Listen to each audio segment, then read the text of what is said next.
Okay, so welcome again, everybody, to the Tips for a Prolonged Lockdown webinar session as part of the daily sessions that Care First are running. Just to advise you guys, if you're not aware of Care First already, we are the employee assistance program provider for your organisation. We're continuing to provide our service as normal during the coronavirus situation, so you can tap into our service for confidential support and information, and I'll just expand on that a little bit later on at the end of the slide deck. But we're completely confidential, we're 24/7, and you can get both emotional support and practical advice and information from our team of citizens advice trained telephone information specialists.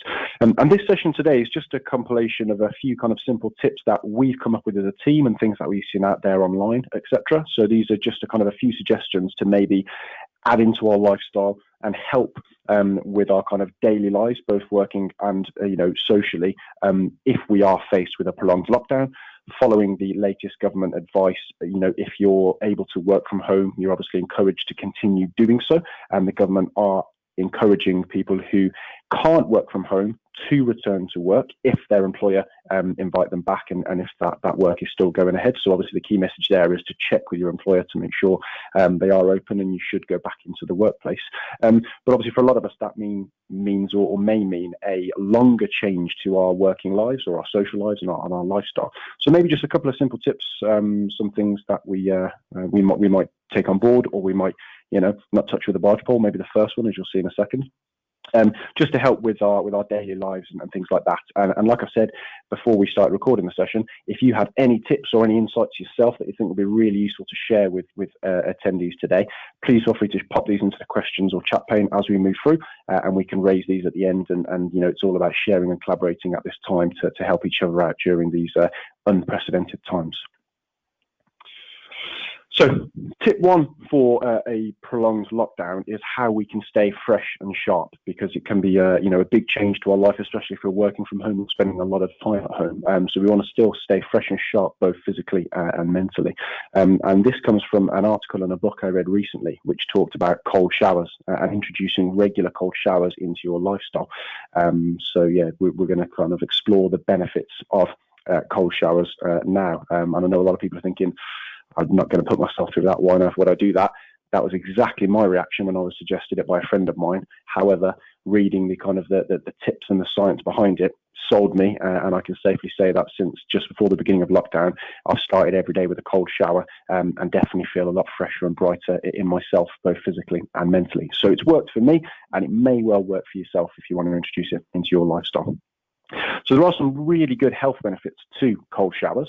The first one we'll look at is obviously lymphatic circulation. So lymphatic circulation is all about the vessels that run throughout the body, helping clear, waste, bacteria, lactic acid, microbes from our cells, and kind of keep them fresh and clean. And kind of like, when you have your service or MOT on your car, you clear out all the old oil and all the old liquids so you can replace it with new fresh stuff, and that keeps your car running as efficiently as possible. The lymphatic circulation is kind of like our body's natural way of servicing itself, and cold showers can be really useful for improving the lymphatic circulation throughout the body.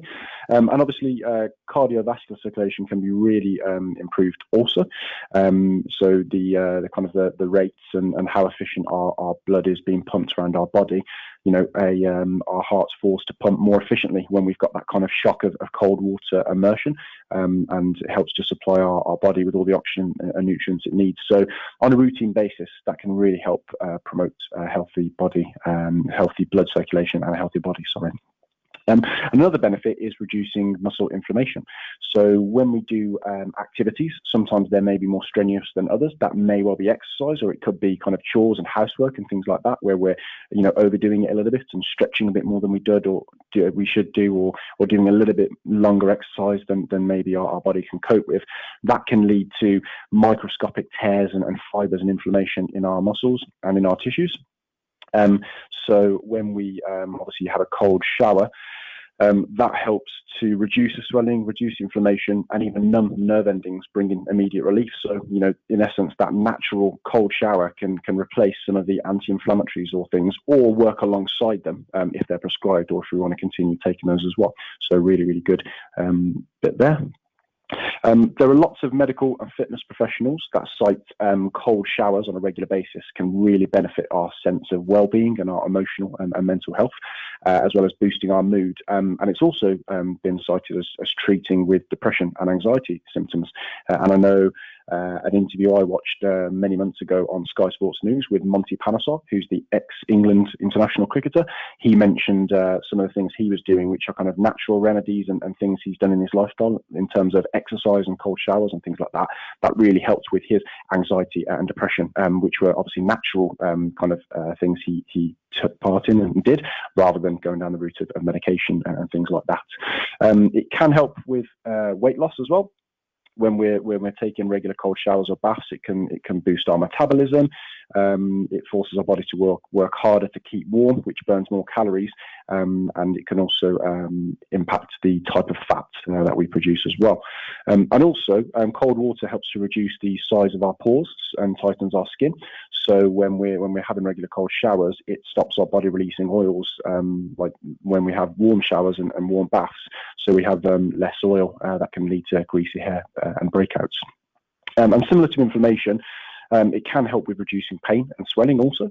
So, when we're exposed to cold temperatures, our blood vessels constrict, which can reduce swelling and in turn reduce pain. And if we think of whenever we've had an ailment or an injury, maybe in our early years or early in life or even now, we're often recommended to follow the RICE method, which is raise the injury, ice it, compression, etc., stuff like that. So the ice bit there is really key for reducing swelling and reducing pain. So those are the key things around why cold showers can be beneficial for us. And after reading through these, I was completely sold and have introduced into my lifestyle. And it's a great way to start the day and post exercise and activity and stuff like that. So it might be something you find really useful and really beneficial. Definitely something you need to give a go for a prolonged period of time. So, doing one or two, you might feel a little bit of a change. But actually, if we can introduce it into our lifestyle over a regular basis, that's where we're going to see and feel those longer term and real true impacts. And it might not be standing under a cold shower for 20 minutes. That could have an impact on our water bill, and it could lead to us too cold and hypothermia and stuff like that.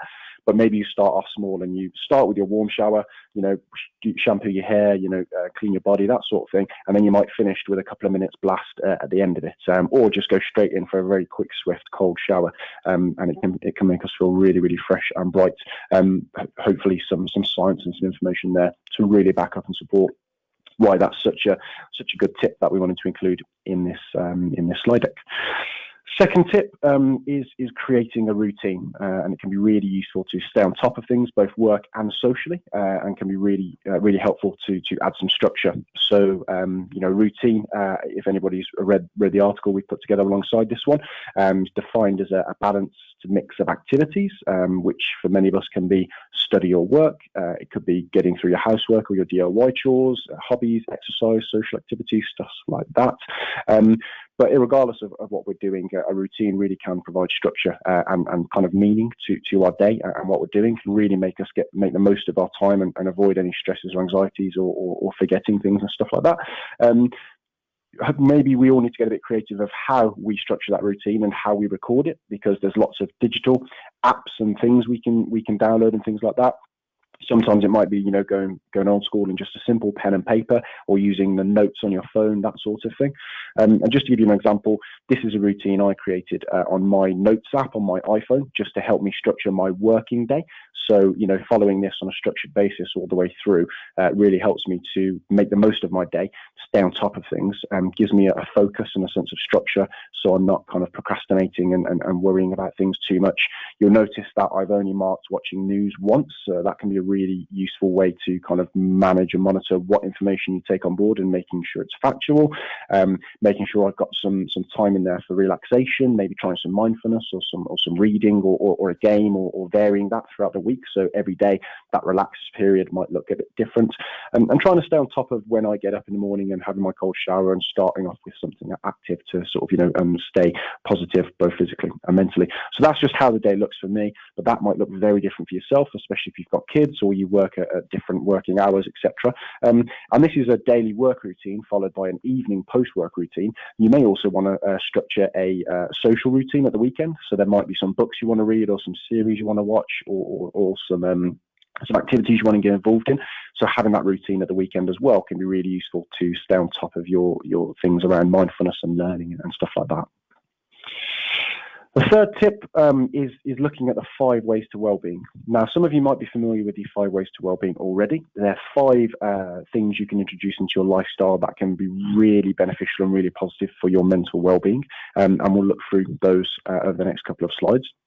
I'll let you have a few moments just to have a little read of the slides, but just to summarise in a nutshell, the first way to well-being is connect, and it's all about connecting with other people, having a conversation.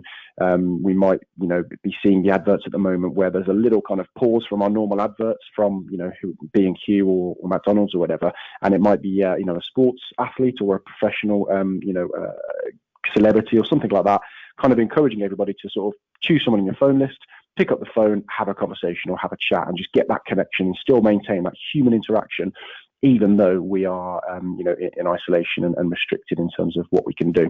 However, a couple of little changes still at the moment, because following the government's advice on Sunday evening, we are now allowed to meet one other person from another household whilst we're outside and whilst we're maintaining social distancing, as long as that person's not in a vulnerable group, I think, and that sort of category. So we could, for example, if we are a parent, we could go and meet a sibling or a spouse outside, maintaining social distancing, that sort of thing. So that's okay and that's allowed. And I've got a link for the latest government update at the end of the slide deck to give you as well, so you can fact check that and make sure what I've written down here is accurate. Activity is really key as well. So when we're at home, it can lead to us to develop a tendency to stay in or sit down for large parts of the day or that sort of thing. So maybe we've got to be a bit stricter with ourselves and set ourselves a bit of a challenge to, be active and exercise every day. It might not necessarily be strenuous things. It's whatever you're capable of doing or whatever you're comfortable doing. That could be walking, running, home workouts, gardening, doing some odd jobs, or, painting a shed or decluttering, that sort of thing, redecorating. And obviously now we're allowed to partake in group exercise with those in our own household, or we can engage in non-team sports with one other person from another household. Again, as long as this is outside and social distancing can be maintained. So, for example, a one-on-one tennis game seems to be okay. Maybe a round of golf seems to be okay as well. Those examples in terms of individual sports that we can do outside. But for example, an indoor game of five-a-side football or set rugby sevens indoors, for example, is not going to be permitted at the moment, because you can't maintain proper social distancing in a team sport, but also indoors as well. Much better to be outside if we are engaging with other people. But again, have a little fact check of that yourself on the government websites, just to make sure you're happy and comfortable with that information. Third way to well-being is around learning, and it's widely suggested that learning a new skill can improve our mental well-being. Also, there's lots of free content online at the moment. I'm seeing lots of friends and colleagues and people on social media who are on the Open University website or on the BBC page, or have downloaded apps such as Duolingo on their phone. So they're learning a new language or learning something which is going to increase their progression potential at work, or add another string to their bow, or just something around your hobby or your interest. You might be an avid rugby fan or a youth coach, and you might want to do something around, mental health in young people or inspiring young people or something like that. So lots of free content at the moment around learning online. So we'll definitely encourage you to sort of have a little look and see what's out there at the moment. And take notice, the fourth way to well-being is all around kind of taking stock of everything around us and really just being mindful of things, that one are important to us in life, be that people or places or things we do, and maybe just kind of pausing and taking, in the surroundings and nature and, the different kind of animals or birds that are in our garden on a daily basis, that sort of thing. So that's what take notice is all about at the moment. And give is all around kind of, helping and giving others. And research suggests that acts of giving and kindness can help improve our mental well-being by creating positive feelings and that sense of reward, giving you a feeling of purpose and self-worth, and helping you connect with other people as well. That could be small acts of kindness towards others, or it could be large volunteering or things like that in your local community. obviously mindful of the social distancing measures at the moment. So is that, or does that look like supporting a vulnerable person in your community, or doing some shopping for them, or cooking a meal for a vulnerable neighbour, that sort of thing? My next door neighbour is bedbound. Unfortunately, carers are not coming around as often as normal at the moment. So my offer to kind of do the garden and do some gardening for her, so when she looks out the window, she's got a nice, well-kept garden, that sort of thing. So just helping those around us as and when we can do, in line with those government guidelines around social distancing. And tip 4 is maybe for those who are working from home or spending a lot of time at home on devices, utilising technology to execute our daily duties and responsibilities. So just a few things here to be really mindful of it, because, for a few weeks, sitting on a stool or sitting on the sofa might be okay, but actually over time, those sorts of things, although we don't think it, can have a real impact on our physical well-being, on our mental well-being, on our mood, our backaches, our posture, pains in our legs and our feet, that sort of thing. All those sorts of things can just be addressed by simple changes to make sure that our working areas at home are appropriate and beneficial for us. So if we don't have a dedicated desk at home, we might want to think about using a dining table or a dressing table, to encourage sitting up properly whilst we're using a device or a computer. And if we don't have a dedicated adjustable computer chair like we do in the office, maybe we adapt a dining room chair using cushions or rolled up towels so we can provide back support and the right working height, that sort of thing. A laptop might be an okay short-term solution for working, but the setup can be massively improved by adding a keyboard and a mouse, so we're not kind of slouched over and our arms are not too central, which can have an impact on our shoulders and neck muscles. A frozen shoulder, something I suffer from every now and then, and that can be addressed by using a proper keyboard or a mouse and that sort of thing. So maybe think about raising our laptop on a set of books or a box, that sort of thing, and similar for foot support as well. So we've got a foot support on the floor underneath our table. Think about our workstation layout. So we want to place the screen central to us, not off to an angle, because that can then impact our muscle pains and posture and things like that. Make sure we've got our desk space laid out so we've got access to everything, and again, preventing awkward posture and twisting, and making sure we're taking regular breaks. So as well as our designated breaks during the day for coffee or lunch, things like that, having a little wander around the house, having a little bit of a stretch, that sort of thing can be really, really helpful and useful to keep our muscles kind of loose and limber, and not kind of tightening up and stiffening up by being in the same position for a prolonged period of time during the day. So just a few things there around kind of our work from home area. A couple of things as well that aren't on this slide is working from a sofa might not be the best thing for our body. And also, if we are working from home, we may have pets and kids and partners and housemates and things like that. So it might just be useful to just let them know what your working kind of patterns are, so you don't get disturbed or pestered at certain times of the day, that sort of thing. So you really have that kind of bubble of time to focus and concentrate on your work when it's really, really important. This is the link to the government's website at the moment, which is around what we can and can't do for the coronavirus outbreak. So definitely would encourage you to sort of take that away and have a little look at it, just to double check everything we've talked about and mentioned in today's slides is accurate and factual. Would not want to encourage anybody to do something different. And I know there has been some confusion this week in terms of when those restrictions or lifts take effect and what we should do about returning to work and exercise and stuff like that. So definitely worth triple checking all the sources to make sure you're happy with the information that has been communicated out today. And if you feel like you do need some support, you can contact Care First.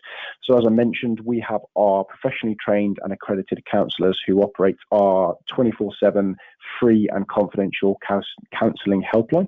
So you can call up at any time of the day, any day of the week, even over public holidays, to get some support in the moment with a professionally trained counsellor.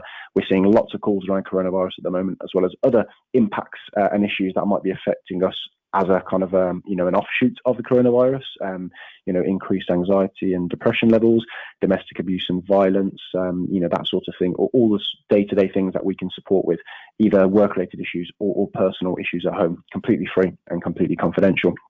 And another aspect of the service, which is really key and seeing a lot of usage at the moment, is our information team.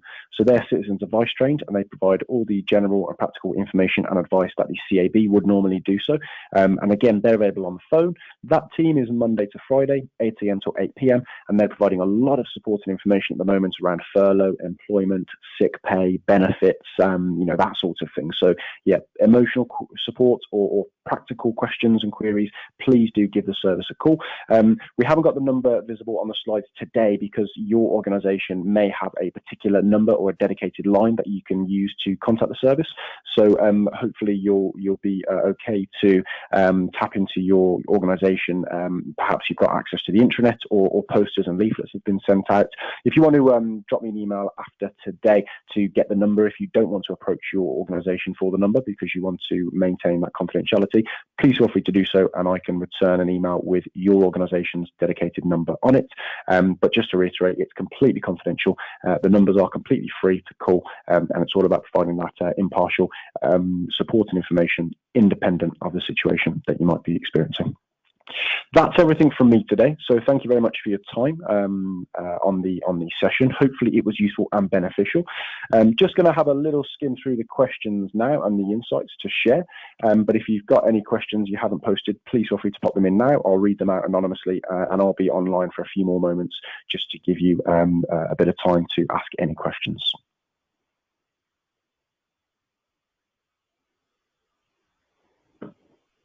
So I'm just going to stop the recording, and I'm now going to have a look at the questions.